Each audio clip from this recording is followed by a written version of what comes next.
이 귀한 예배 주님만이 영광을 받으시기 바랍니다. 오늘 여러분이 회중 찬송하셨는데요, 찬양하라 복되신 구세주 예수 할 때 거기에 가사 가운데서 목자같이 우리를 지키시고 종일 품에 우리를 안아주셨다. 어떠셨어요? 보통이었습니까? 참 그게 저 마음을 너무 이렇게 와닿았기 때문에 오늘 이 찬송을 해야 되겠다 싶어서 46장 하고, 그 다음에 또 우리는 이 성탄의 시즌 이제 한 10일 정도 되는데 동방박사들처럼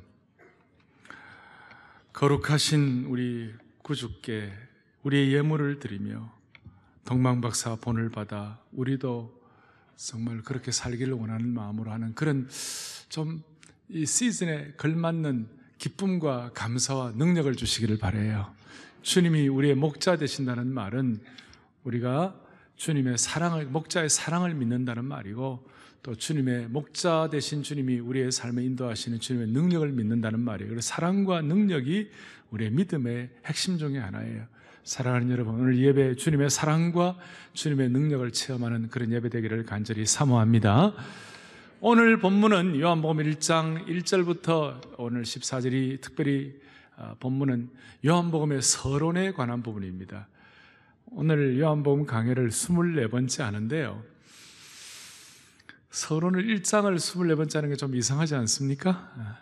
일부러 제가 조금 1장은 하지 아니하고 지금까지 이렇게 쭉 해온 이유는 1장은 요한복음 가운데서도 가장 신비한 내용 중에 하나이고, 이게 쉽게 이해될 수 없는 그런 참 영안을 열어주셔야만 깨달을 수 있는 내용이에요. 서론격을 늦게 다룬 이유가, 설교를 준비할 때 항상 모든 설교의 서론은 결론을까지 하고 난 다음에 서론을 준비하는 거예요. 이게 설교의 원칙 중에 하나예요. 서론을 제일 먼저 쓰는 것이 아니라 결론을까지 하고 그 다음에 서론하는 거예요. 좀 이상합니까? 그게 왜 그런지 이해가 되시겠어요? 서론이 그만큼 중요하고 서론이 그만큼 매력이 있어야 되고 서론 자체가 집중력이 있어야 되기 때문에, 마찬가지로 오늘 제가 요한복음을 많이 다루고 난 다음에 오늘 이 서론을 하는 부분 이유는 이 서론에 대한 집중력을 가지고 좀 깨달을 수 있도록 하나님 은혜 베풀어 주시기를 원하는 것입니다. 자, 우리 다시 한번 정리하겠습니다. 요한복음을 기록한 목적은 요한복음 20장 31절에 나와 있습니다. 앞에 먼저 좀 보겠습니다. 같이 우리 합독합니다. 오직 이것을 기록함은 너희로 예수께서 하나님의 아들 그리스도이심을 믿게 하려 함이요. 이 말씀을 기록한 이유는 첫 번째로 예수님이 하나님의 아들 뭐라고요? 그리스도이시다. 오늘 그리스도란 말을 여러분들 마음속에 품으셔야 돼요. 이 땅에 예수님께서 그리스도로 오셨다는 말은 구원자가 되신다, 기름 부음 받았다, 구원자가 되신다는 이 말씀은 그냥 꾸밈시로 무슨 레토릭으로 그런 구원자가 그리스도란 말, 그런 뜻이 아니라 내 삶의 모든 형편과 처지, 행불행, 아픔, 상처, 또 유무식, 모든 상황 가운데서 예수님이 그리스도이시다 이 말이에요. 그 말은 예수님께서 모든 문제의 해결자가 되신다, 그 뜻이에요. 죄에서 구원해 주시고, 영원한 멸망에서 구원해 주시고, 지옥으로 가는 것에서 구원해 주시고, 인생의 슬픔에서 구원해 주시고, 무지와 무식에서 구원해 주시고, 또 삶의 많은 관계에서 구원해 주시고, 어떤 문제도 해결하지 못할 일이 없다라는 차원에서 예수님이 그리스도이시다 이 말이에요. 오늘 이 예수님이 그리스도이라는 사실에 대해서 우리는 얼마나 감사해야 할지, 그리고 예수님이 이 땅에 오셔서 그리스도가 되셨다라는 그 말을 깨닫는 순간 무슨 일이 벌어지는가? 14절에 말씀이 육신이 되어 우리 가운데 그리스도로 거하실 때에 우리가, 줄을 치세요, 우리가 그의 영광을 본다 그랬어요. 사랑하는 형제자매 여러분, 제가 오늘 서론에 시작할 때 오늘 이 예배를 통하여 하나님의 영광을 깨닫기를 바랍니다 말씀을 드렸어요. 주님만이 영광을 거두시기를 바란다고 말씀을 드렸어요. 사랑하는 형제자매 여러분, 오늘 우리의 삶 가운데 간절한 소원은 하나님의 영광을 보게 하여 주십시오. 하나님의 영광을 바라본다. 하나님의 영광을 바라본다는 말이 좀 추상적인가요? 그렇다면 사랑하는 형제자매 여러분, 우리 가정에 하나님의 영광이 나타나는 것을 볼 수 있게 하여 주시옵소서. 우리 공동체가 하나님의 영광을 목도하게 하여 주십시오. 오늘 오케스트라와 찬양대가 하늘에 가득한 하나님의 영광을 위한 찬양을 드렸는데, 여러분들이 먼저 진실로 하나님의 영광을 체험하게 하여 주십시오. 하나님의 영광을 체험하는 것이야말로 우리의 우선순위의 삶의 우선순위입니다. 그리고 그 영광을 보니 은혜와 진리가 충만하다고 말씀했습니다. 사랑하는 성도 여러분, 우리 가운데 영적으로 아픈 분들, 더 힘들어하는 분들, 왜 그렇습니까? 여러 이유가 있겠지만 주된 이유 중에 하나가 주님의 영광을 보지 못해서 아픕니다. 주님의 영광을 보지 못해서 마음에 상처가 있습니다. 영적으로 힘들어하는 것입니다. 대신 오늘 이 말씀을 통해 주님의 영광을 목도하게 되면 영적인 병이 치유되는 것입니다. 독수리의 날개치며 올라가는 새 힘을 얻을 수가 있습니다. 세상에 오염되어 마치 마음이 구정물을 뒤집어 쓴 것 같은 그런 마음이 있다면, 삶의 진흙탕 늪 속에서 허우적거리고 있다면 예수 그리스도의 영광을 사모하시기 바랍니다. 죄를 이기지 못하여 날마다 자책감이 들고 패배의식 때문에 고통한다면 다른 길이 없습니다. 하나님의 영광을 사모하시기 바랍니다. 하나님의 영광을 제대로 바라보면 구원받고 힘을 얻고 정결함을 얻습니다. 하나님의 영광을 사모하면 희한한 일이 생기는 것입니다. 제가 김동명 목사님이라는 안희숙 사모님의 부군 되시는 그 김동명 목사님에게 들은 일화입니다. 그분은 평안도 출신이신데요, 이북의 평안도 출신이신데, 평안도 정주에 오산학교라는 학교를 세운 분이 남강 이승훈 선생입니다. 이 남강 이승훈 선생은 해방 시기에 우리나라의 민족의 선구자, 선도자, 민족의 사표와 스승 같은 분이었습니다. 특별히 교육에 있어서 큰 역할을 했습니다. 그런데 이분이 본래 나중에 이제 정주에 오산학교를 세우시고, 평안도의 정주에 오산학교를 세우시고 그 오산학교의 교장이 되셨는데, 교장이 될 만한 그런 삶의 백그라운드가 아니었습니다. 왜냐하면 머슴 출신이었습니다. 머슴이 남의 집에 종살이 하는 거 아닙니까? 남의 집 종살이를 하는데, 오늘 요한복음 1장 14절 앞에 12절에 영접하는 자 곧 그 이름을 믿는 자들에게는 하나님의 자녀가 되는 권세를 주셨으니, 이걸 읽다가 그렇구나, 내가 하나님의 자녀가 되면 좋겠구나, 예수 그리스도를, 예수님이 그리스도이시구나 하는 걸 깨닫고, 예수님이 내 삶의 해결자, 내 제 문제, 내 인생의 해결자인 걸 깨닫고 예수님을 구세주로 영접을 한 거예요. 영접하는 순간 그 머슴이었던 이승훈이 어떤 생각이 들었냐면, 내가 하나님의 영광을 위하여 살아야 되겠다. 하나님, 내가 하나님의 영광을 위하여 살아갈 수 있도록 내 인생을 펼쳐달라고, 그런 마음에 손을 갔는데, 현실은 뭐냐? 남의 집에 머슴이에요. 머슴이 하는 일이 뭐냐 보니까 그 중에 이제 이 꼬마 머슴이었어요. 무슨 일을 했냐면, 머슴들이 옛날에는 아침에 일찍 일어나서 주인의 여러 가지 집을 청소를 하는데, 옛날에는 여러분 집안에 화장실이 없으니까 요강이 있잖아요. 요강이 있잖아요. 요강이 있는데, 이 요강을 머슴이 아침에 일어나서 그걸 깨끗이 이렇게 이제 치우는 것이 머슴이 할 일이에요. 하지만 대부분의 머슴들이 그 요강 치우는 게 싫은 거예요. 왜냐하면 냄새나죠. 추운 겨울 같을 때는 따뜻한 물도 없고, 그러니까 요강 치우는 것이 힘들어가지고 다들 싫어하고 그런 거예요. 근데 이 남강 이승훈 이 선생의 마음속에, 내가 하나님의 자녀가 되었고 하나님의 영광을 위하여 일한다고 마음에 소원을 주셨으니, 하나님의 영광을 위하여 요강을 잘 치우게 하여 주십시오. 이 생각을 가지고 하나님의 영광을 위해 요강을 치우는데, 아침마다 일찍 일어나가지고 요강을 그냥 싹싹 깨끗하게 요강을 치우는 거예요. 어느 날 주인이 우리 집에 요즘 요강이 달라졌어. 요강이 왜 이렇게 깨끗해? 그래가지고 이제 왜 그런 이유가 뭔가 하고 살펴보면서 아침에 좀 일찍 보니까, 아침 일찍이 그 남강 이승훈 어린 꼬마 머슴이 말이죠, 요강을 치우는 거예요. 그런데 그냥 깨끗하게 치우는 거예요. 그걸 보고 주인이 너는 요강만 치울 인생이 아니구나. 그러면서 주인이 이 이승훈을 잘 보고 공부를 시키고 일본 유학까지 시키고 일본 유학을 마치고 돌아와서 정주에다가 오산학교를 세웠어요. 그리고 그 오산학교를 통하여 여러분들 잘 아시는 주기철 목사님 같은 분이 정주의 오산학교 출신이에요.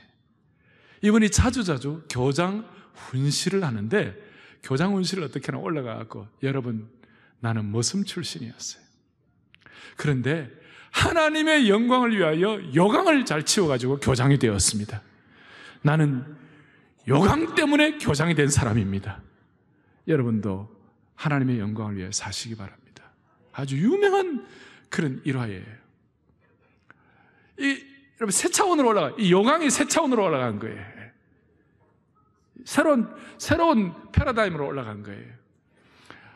오늘 예수님이 그리스도이시다, 그리스도이신 예수님을 깨닫게 되면 하나님의 영광을 바라보게 된다는 것이 하나의 성경 구절로 기록된 말씀으로만 written word로 기록되지 말고 이것이 여러분들의 삶에 지금 막 움직여가지고 하나님의 영광을 위하여 눈이 열려지고 영광을 위하여 요강이라도 깨끗이 치울 수 있는 그런 마음 주셔가지고 새로워질 수 있는 축복 주시기를 원하는 것입니다.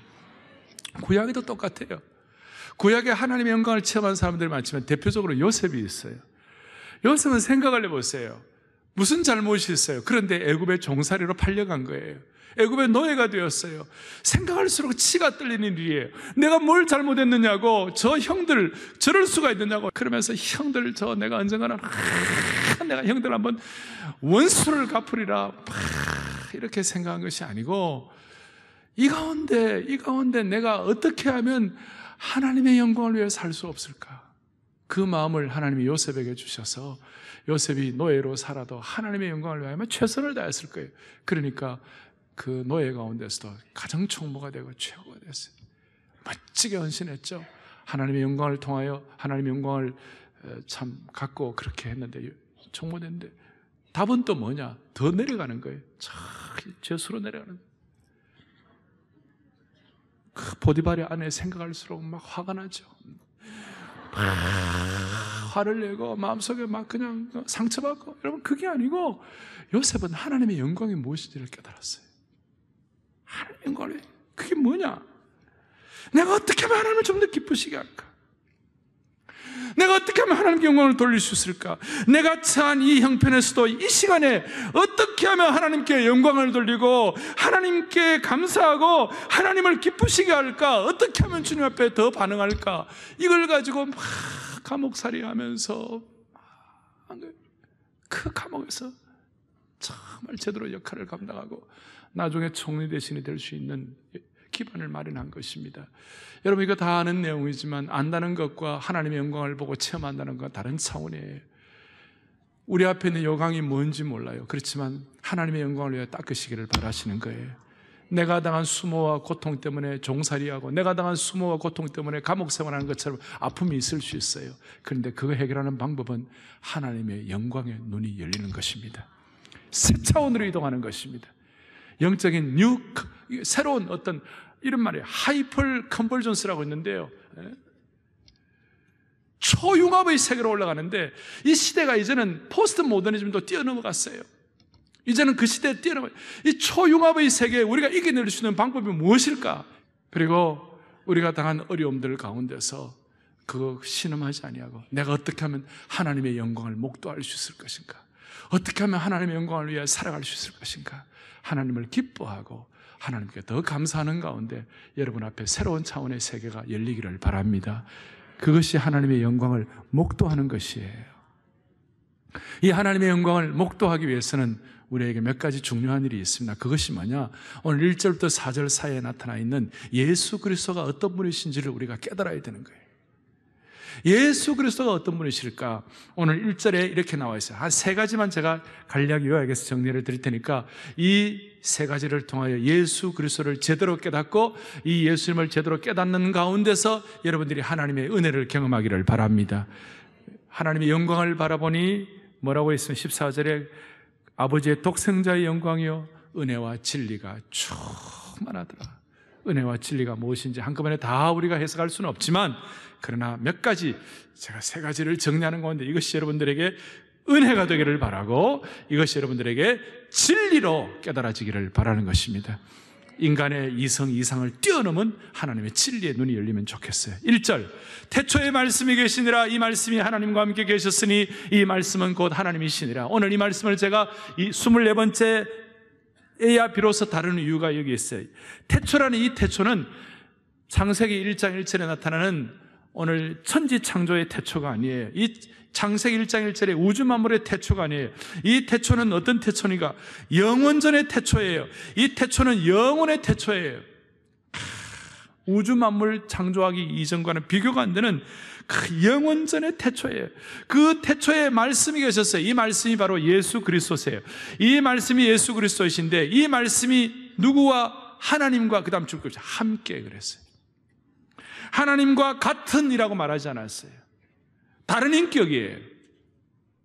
쉽게 말하면 성부 하나님과 함께 있는 성자 예수 그리스도, 성부 하나님과 함께 있는 성자 예수 그리스도가 말씀으로 말씀으로 오셨어요. 대단한 진리입니다.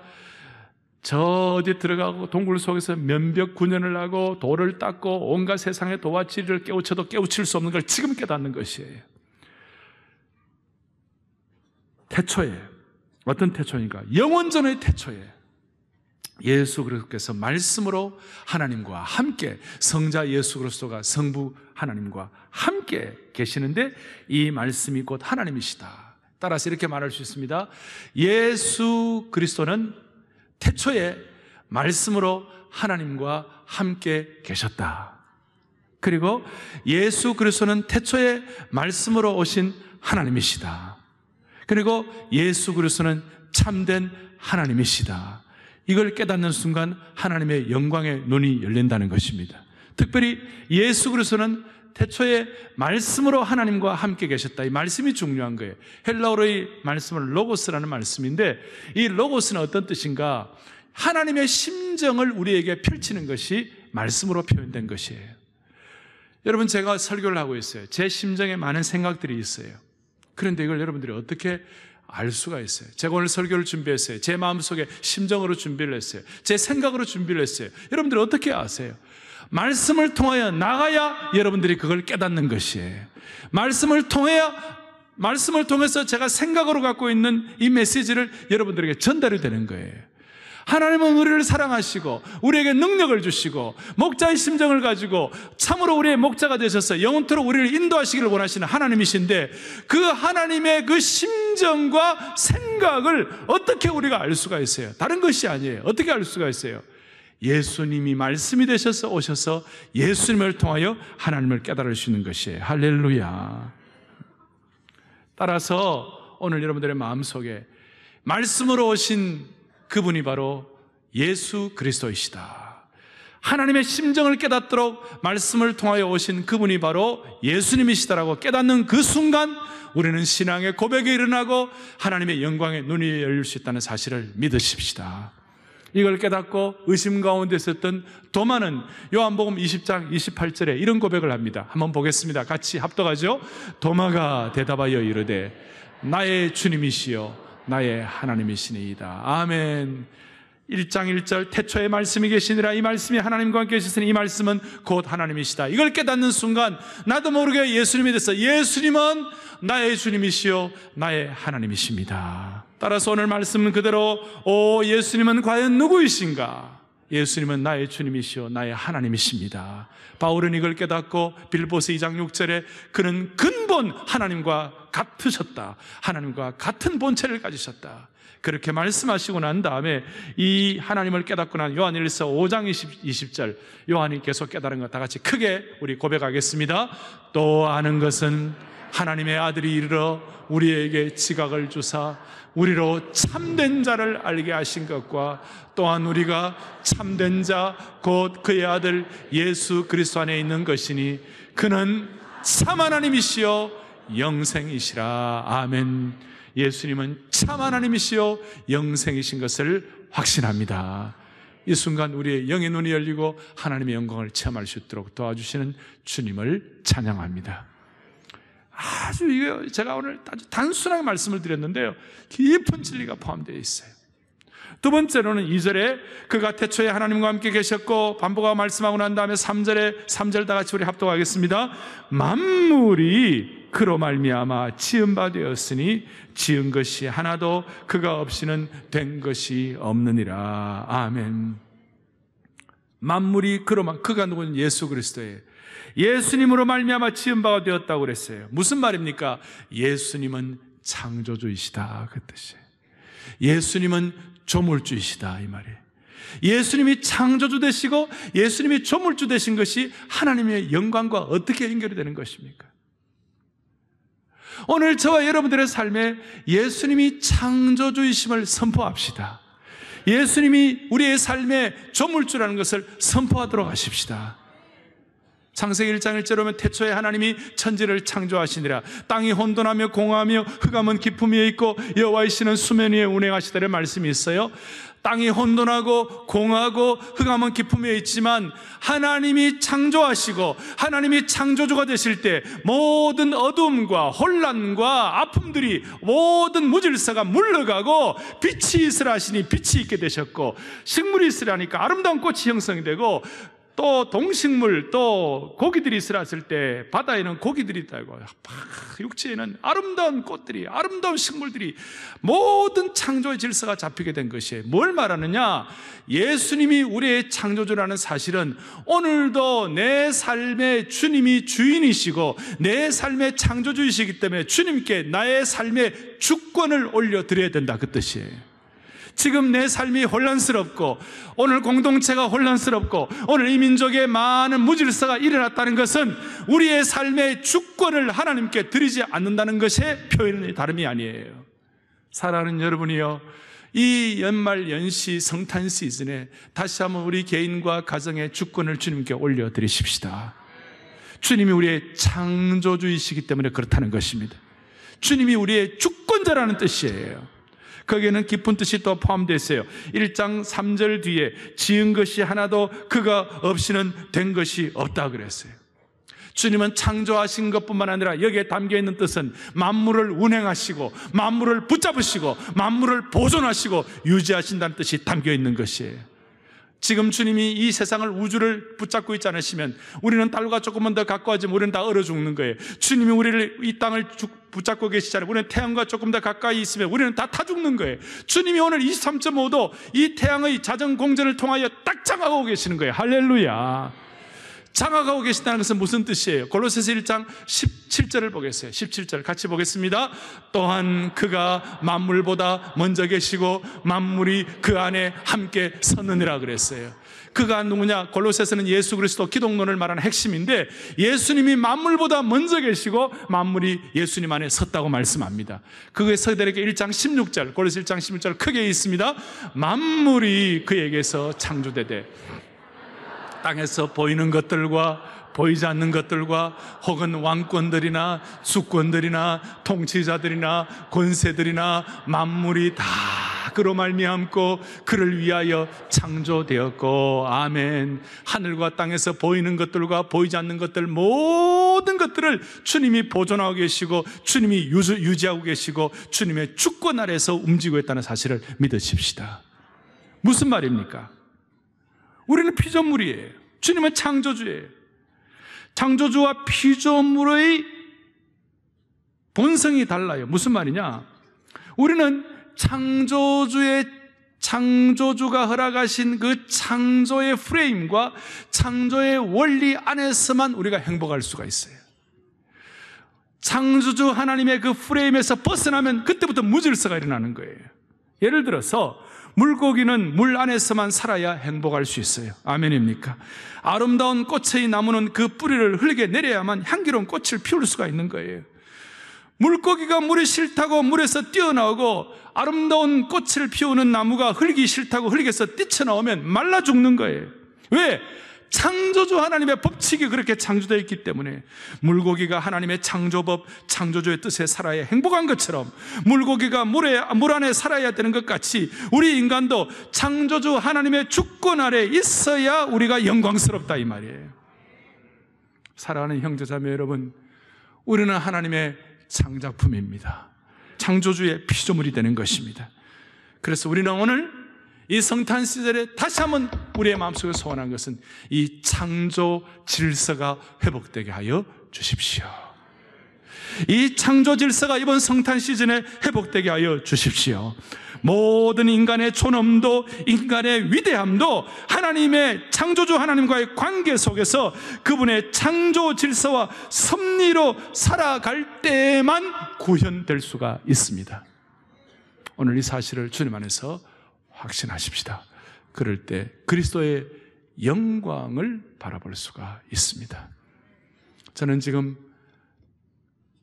우리 예수 그리스도는 말씀으로 하나님과 함께 이 땅에 오신 하나님이시다. 또 예수 그리스도는 창조주이시다. 그 다음 세 번째 4절, 그 안에 예수님 안에 뭐가 있다고 그랬습니까? 생명이 있으니 이 생명은 사람들의 빛이라 그랬어요. 예수님은 창조주일 뿐만 아니라 예수님은 생명의 주님이십니다. 예수님은 생명이십니다. 여기에 대해서 요한복음 20장 31절 뒷부분에 요한복음을 기록한 목적이 뭔가? 아까는 예수께서 그리스도의 심을 믿게 하려 하며 모든 문제 해결자로서 하나님의 영광을 위하여 살아갈 수 있도록 그리스도의 심을 믿게 하려 하며, 두 번째는 요한복음 20장 31절 뒤에 같이 보겠습니다. 또 너희로 믿고 그 이름을 힘입어, 다시 한번 그 이름을 힘입어 뭐예요? 생명을 얻게 하려 함이니라.